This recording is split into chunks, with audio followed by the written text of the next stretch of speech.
Volem agrair l'esforç de totes les persones que han col·laborat en les tasques d'extinció dels incendis, sense l'entesa i la total dedicació de bombers, de les ADF, de les associacions de propietaris forestals, del personal del Pla de Vigilància i Informació,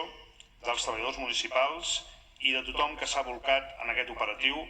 els danys haurien estat, sens dubte, molt pitjors. La Diputació de Barcelona es compromet a aportar els recursos i el suport que, en la mesura de les seves capacitats i competències,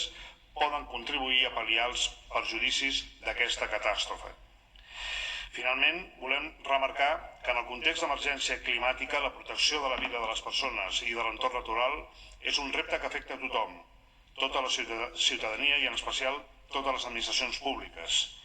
En una província com la nostra, que té un 65% de superfície de bosc, calen polítiques forestals globals i innovadores. L'esforç que el món local està fent amb el suport de la Diputació de Barcelona per millorar i garantir la seguretat de les nombroses urbanitzacions existents als municipis forestals s'ha de veure reforçat amb mesures i iniciatives de més alt nivell per contribuir a minimitzar l'impacte del canvi climàtic i per afavorir l'equilibri territorial. El segle XXI exigeix una nova governança forestal